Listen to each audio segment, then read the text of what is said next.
She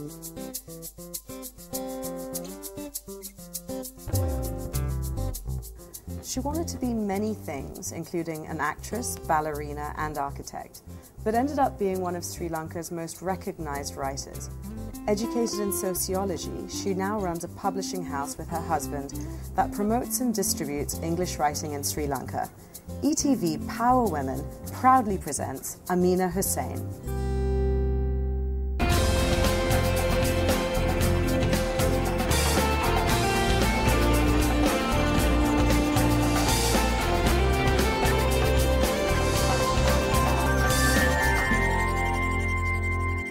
Hi, and welcome to ETV Power Women.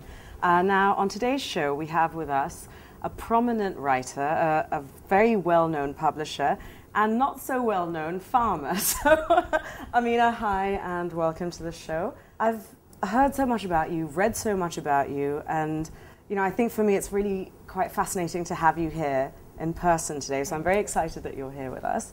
Ameena, I just want to start off by asking you, I know you had a lot of sort of childhood dreams about being various different things, from, sort of actress to architect to politician to ballet dancer. And yeah. I understand your parents wanted you to be a music teacher. So how did you kind of find your way into becoming a writer? Just take us through the progression. I think my whole life was an accident. Okay. So yeah, when I was a child, I think I may have been a bit of an odd child. I didn't know it at that time, but I'm sure I must have come out as being a bit odd? Different. Yeah, odd. In what sense? So I was kind of private, okay, but and people will not believe it, but I was quiet. Okay. I did not make friends easily. Okay. I did not smile. Really? I was a very grave child. Okay. And my mom says I was always frightened. I mean, I was a child born with a heavy, with a heavy burden on my shoulders, okay, because I was always frightened something disastrous would happen. Okay. If my parents went to the sea and they waded in too far, I would just get hysterical on the sand and cry and cry. And my parents didn't take any notice because this was me. But any visitor thought that they were horrible parents because they were just ignoring their child who was hysterical. But I always had this morbid fear that something bad would happen. But I'm happy to say that was only as a child, and I just immediately grew out of it. Yeah, grew out of it. And yeah, so I did want to become an actress. I wanted to be very improbable things, okay, because I'm not a very good actress. I wanted to be a ballet dancer. Okay. I'm clumsy as anything. So I think my parents kind of knew that. So I remember my dad telling me when I told him at the age of 6 or 7, yeah, maybe a little bit older, maybe 9, I wanted to be an actress. He said, okay, if you can get into RADA. Okay, yeah. Okay. Because he knew that I would not be able to get into it. And I had a talent for music, actually. Okay. I played the piano quite well. Right. And I used to do very well for exams. And I think my parents then thought that I could be a music teacher. Yeah. But if I was going to do anything in music, I wanted to be the concert pianist. Okay. But I'm not good enough. So that dream had to die kind of fast. Yeah. And I think I didn't want to be, even though now I think I can be a good teacher, yeah, I think at that time I was not. It was just not. Not for me. I didn't have the patience, I didn't have you have to be incredibly good at handling children. Yeah, and which is tough. Which is tough. And I think I'm inclined to join the children rather than to be the discipline master, so I would have failed. And then, so throughout all of this, I think, you were sort of shaping out to be, who you are today. I mean, all of this would have contributed to that. And what really got you interested in sociology? I mean, how did that? That was, like I told you, every decision that has been made is an accident, because I was going to this small private, it was a Church of the Brethren University in Los Angeles. It was 40 miles away from Los Angeles. Yeah. And it was an idyllic place. Los Angeles you think is like desert and dusty and dry, and it was green and it was like really lush. Beautiful. Yeah, wow. Very lush. And it was a small enough campus that the professors could actually, they knew your name and they could take an interest in what you did. And one of your mandatory subjects had to be either psychology or sociology or anthropology. Yeah. And I just took sociology. And I remember my first paper was on Muslim women. Yeah. And I got hooked because there was a wealth of information Within, you know, to do research Yeah. on, which you didn't have access in Sri Lanka. Yeah. Maybe now you do.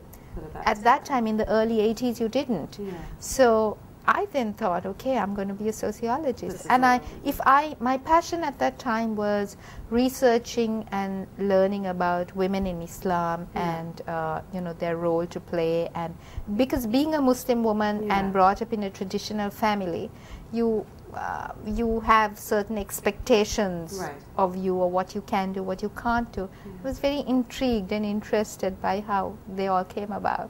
And I understand you did your dissertation as well in sort of immigrant women and that transition into... That was for my bachelor's, yeah. And that was also, that is how it sparked the writing. Yeah. Because you would go and meet all these women, and they were Bangladeshi, Pakistani, Indian, very few Sri Lankan Muslim women who have got married, and they've now come to America, and they've had their children. And in America, they're expected to know to drive, to all these different sort of... Yes, to go to the supermarket on their own, to pay their bills while their husbands worked. And it was a tough transition for many. It was a tough transition. So my dissertation had to be very dry and very, you know, balanced. And I had all these stories in my head. So I just started writing them in a big A4 red notebook. You couldn't miss it. And I just carried it everywhere, and I slept with it under my pillow, and maybe it became my security blanket. So that's actually how I started writing. And that's really good. But I got the courage. Maybe 3 years or 4 years after I started writing, I showed it to Reggie Siriwardena, who is not with us anymore, but he was a mentor for me. I was working at ICS, and he said, "Oh, I think you have some potential here." Fantastic. And I understand ICS wanted to publish your first book, which took you 8 years to write. Is that correct? No, my first book it's my novel that took me 8 years to write. So I was working at the International Center of Ethnic Studies, and that was like this marvelous place, you know, it was this wonderful think tank that was headed by Neelan Tiruchelvam. Reggie Siriwardena was there, Radhika Kumaraswamy was there. I mean, it was amazing. And all the bright minds, you know, of South Asia, they used to get speakers down. We used to be involved in incredible projects. That sounds amazing. And I would write on the side. So Reggie Siriwardena was the editor for Netra. And I quietly submitted 3 of my stories under another name. And he published it. And I took great delight in eavesdropping on people's conversations, like, who is this woman and what rubbish is she writing? Because it was very, secure by your, you know, by my anonymity. But then I was soon found out, and I had to confess. Conversations stopped. People were just like, I had to confess. I mean, I'm just going to stop you there because we've got to go in for a little break. But for everyone at home, we'll be back very soon after this short commercial break. So don't go anywhere.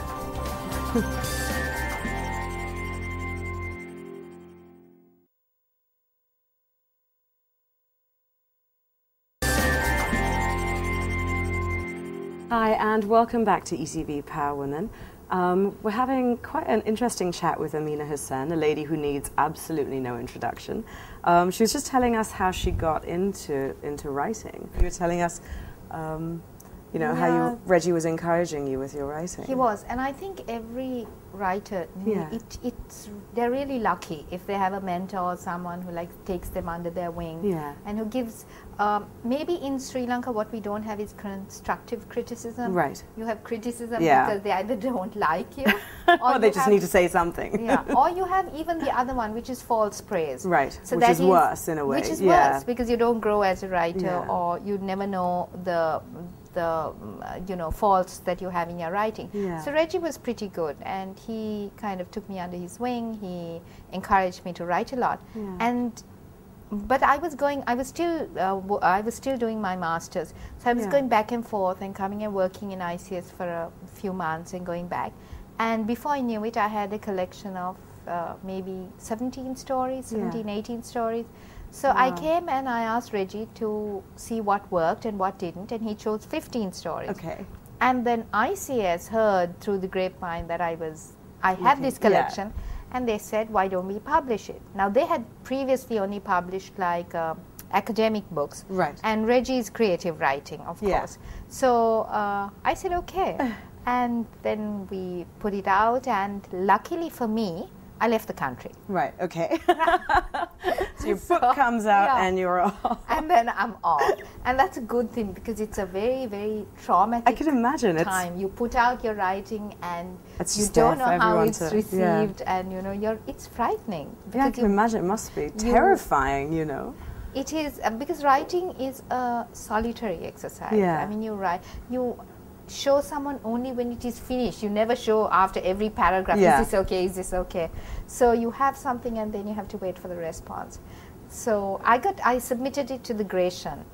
And so it got published in December. I got married to Sam in March. Okay, so. And I had submitted it to the Gratian. So December 1999 it was published. I got married to Sam in March 2000. And the Gratian was in April. So I told Sam, and he was living in Switzerland, I said, you go ahead, I'll wait for the Gratian and I'll come back. So we'd been married a week and off he went. And then at the Gratian, so I was shortlisted. So I went for the final, and there the judges were really harsh. Yeah, I heard. You were labeled a man-hater. I was. But that's because I think it was such a pro-woman book, and it showed such feisty women who were taking matters into their own hands and not letting a patriarchal society get in their way. That I didn't think it was groundbreaking at that time, but hey, who knows? Maybe it was different. And I was so traumatized actually by that. I just thought, okay, forget it. I'm not going to write for some time. But luckily I went to Switzerland.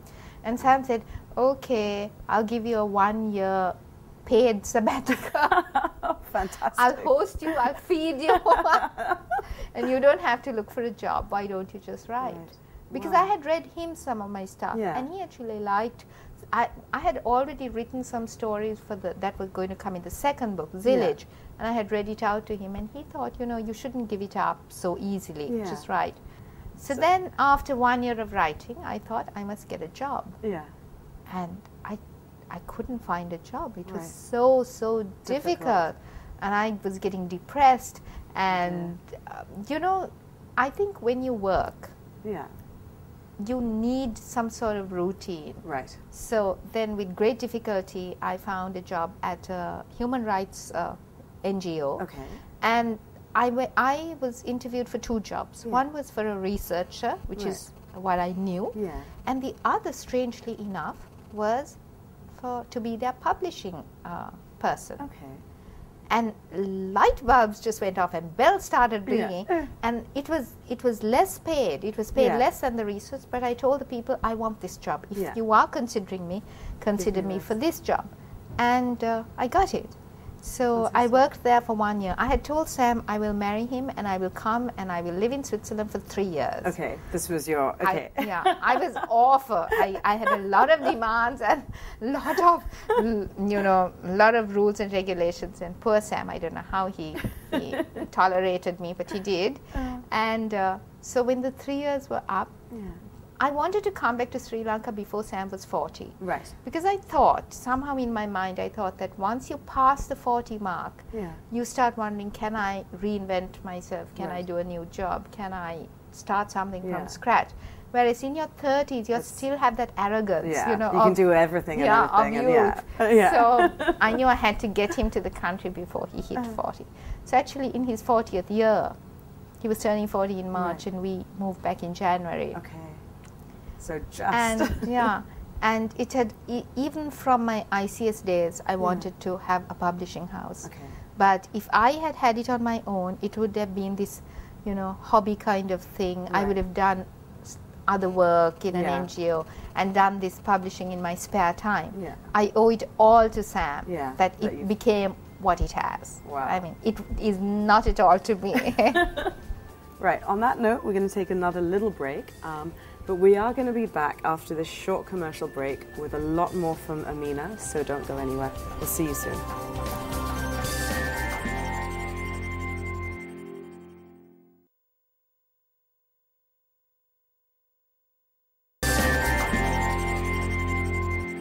Hi, and welcome back to ETV Power Women. Ameena, you've told us all about, how you became a writer, how you got into publishing, but I think, and what intrigues me, and I think a lot of people at home, is how on earth in the world did you become a farmer? I mean, where did this happen? In between all this other work that you've been doing, what kind of led you to farming? I must have had some passion for, it was not so much farming, I think, as living out of Colombo. Right.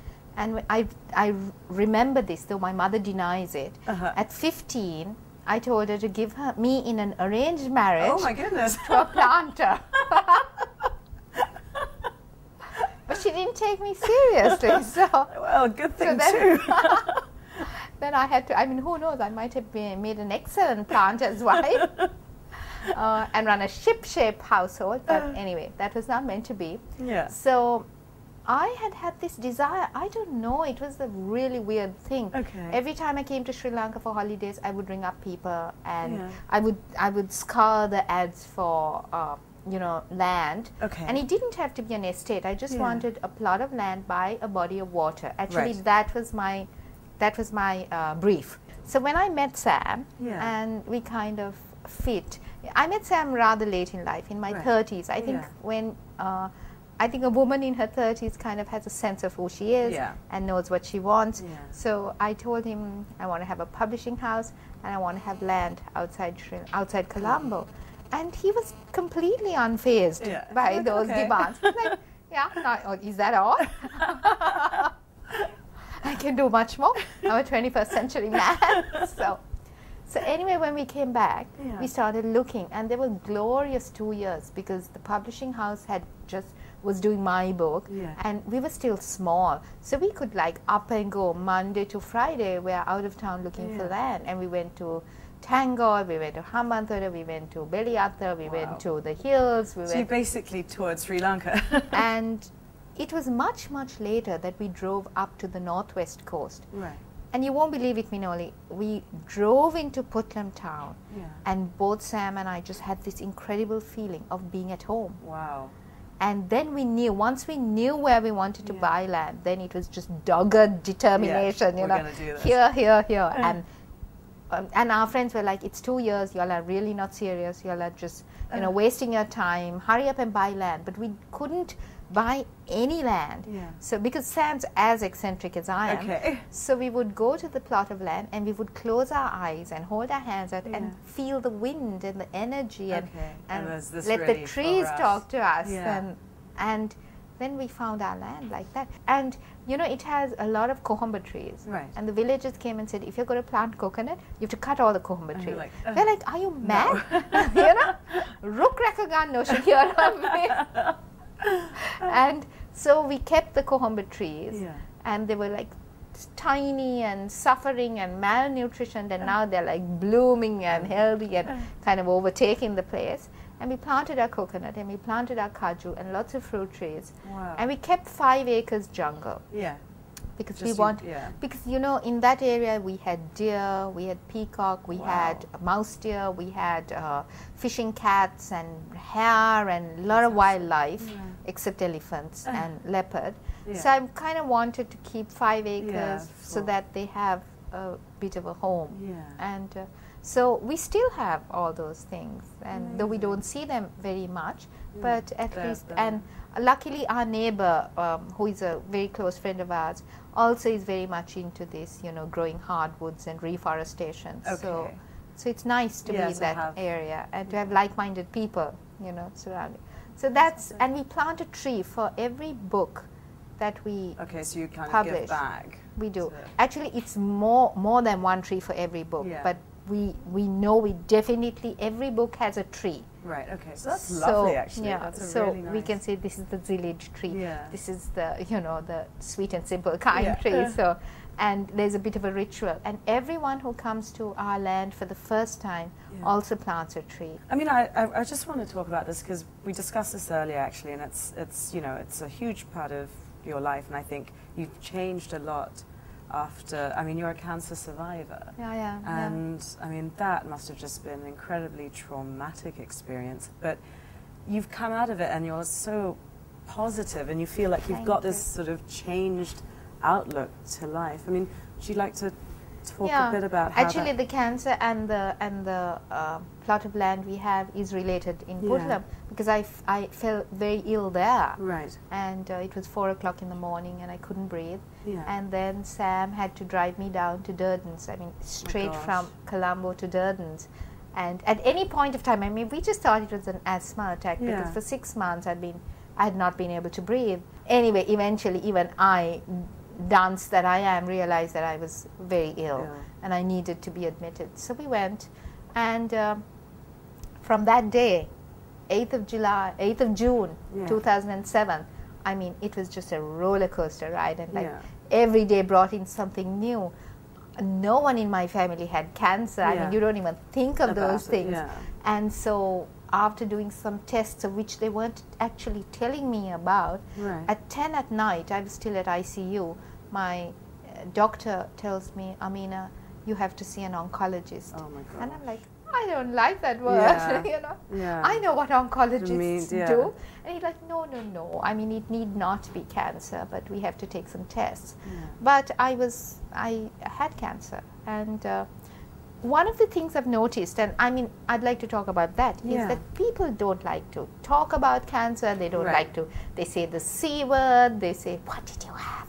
I mean, it's all sort of hushed tones. And if we can talk about heart or strokes or high blood pressure, diabetes, we can talk about cancer. And a lot of people are having cancer now. I think the more you talk about it, the better it is for them to be aware of what to do, what not to do. But I think I was incredibly lucky because I was just carried on the shoulders of all these people who cared for me.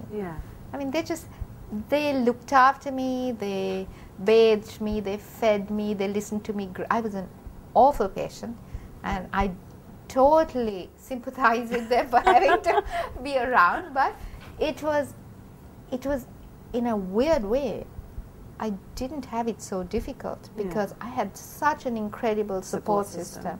And I think that's the key, because there were days when I was just awful, or feeling awful and wretched, and you know, thinking sometimes maybe even death might be better than going through this. They would just come and slap me and say, you know, what rubbish. Snap out of this. Snap out of this. You can't, you know, wallow in self-pity. And it is true. Whatever you're going through, there's always someone else going through worse. Right, well, on that sentiment, we're going to take another little break. But when we come back, all of you at home, we've got the confession camera. So, Ameena, all your friends are going to tell us what they think about you, your friends and family. So join us for that after this break.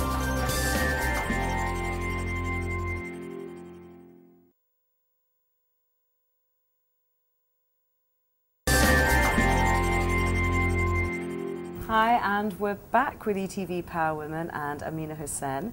And I'm now going to subject her to the confession cam. So, Ameena, I understand you've told everyone to be as frank as they like. So big mistake, I think. I'm sure it'll be lovely. It generally is. So why don't we take a look at what they have to say about you. Okay. Well, having known Ameena for so many years, I'm not going to say how many years, but from the age of 6, well, it's been like a roller coaster. It's been so much fun being her friend, and maybe I should just describe her. She's funny, and she's got, you know, quirks about her that make me laugh. She's interesting, so well read, very entertaining, and a bit of a drama queen. So that keeps us very entertained, and we love having her around.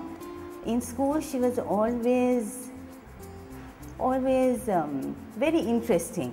She always loved to spin yarns and, you know, tell us tall stories which we actually believed. And now when we look back, we think, you know, it couldn't have been true. She's caring and she's very, very affectionate, and she's just an awesome person. To me, Ameena has been, we've worked together on 2 books so far, and with Ameena and Sam both, but somehow I'm more afraid of Ameena than I am of Sam, because Ameena would sit down with me and she'd just have this chat with me that was so sweet, and in a very, very sweet way. By the end of the conversation, I figured out she's actually asking me to rewrite almost the whole book. But I'm very thankful to her for that, because to me, Ameena is someone who sees, she sees beyond the writing. She sees beyond what someone is immediately capable of, and she sees someone's potential. I admire her sense of humor, and above everything, I admire her strength, because I think she is a very strong woman. She's come a long way in battling certain things in her life, and she's still standing strong. The time I have known her, Ameena has always been a very good friend to me, as well as a good cousin, and basically she has been always there for me. If I needed anything from abroad, or if I needed her advice on anything, she's always been there to, you know, give me advice and help me in whatever I needed to know. She is a character. To me, she is a character, and she is her own person. She's a very very creative, very compassionate person who cares about people. Well, when we come back from this short break that we're going to take, I'm going to subject you to some questions. So prepare yourself. I promise they're not too horrible. And for everyone at home, we will be back after this break, so we'll see you soon.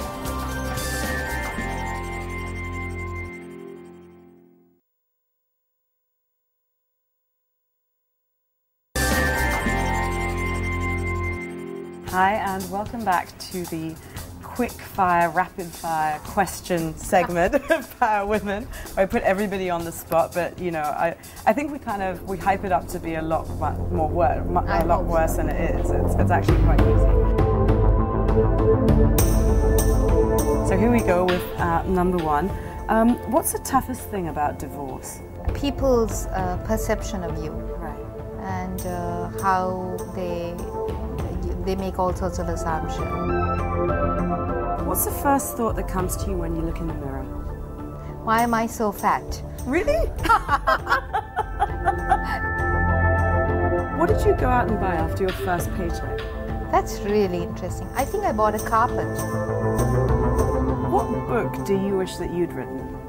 You know, a book that has stayed with me. There are many books I wish I had written, but a book that has stayed with me, so obviously it means it has made a huge impact, is Half of a Yellow Sun by Chimamanda Adichie. Right. And to my great delight, she's coming for the Galle Literary Festival. Yeah. Name the most positive thing that you took out of your battle with cancer. To value life and to celebrate it. Okay, if I gave you an elephant, where would you hide it? Oh my goodness. I would take it to boat club. What's the greatest English novel by a Sri Lankan, in your opinion? I think Funny Boy. Would you ever run for Parliament? Never. Never. Just absolutely no way. No, because then if you run for Parliament, you can't criticize. If you could meet anyone in the world, dead or alive, who would it be and what would you say to them? I think I'd like to meet Shakespeare. Wow. I'd like to know if he cribbed it or if he actually wrote it. If you were stranded on a desert island, what 3 items would you take with you? I would take a CD of Sufi music. Okay. I think I would like to take the collected works of Oscar Wilde. Oh, fantastic. And the last item, I'm not sure that he is an item, but I'd like to take Sam. Well, that's it. I mean, you've done brilliantly. Easy You've done peasy, brilliantly, yeah. yeah, you know. And that's it. Unfortunately, we've come to the end of the show. But thank you so much for coming on. It's been, I think, a lot of fun. I've had a great time, and I hope that you've enjoyed yourself as well. It's been a blast. You've been a fabulous host. So thank you so much for inviting me. It's an honor. Thank you, Ameena. And for everyone at home, we'll be back again next week with another fabulous guest. So make sure you tune in, and I'll see you then. Bye. Thank you again.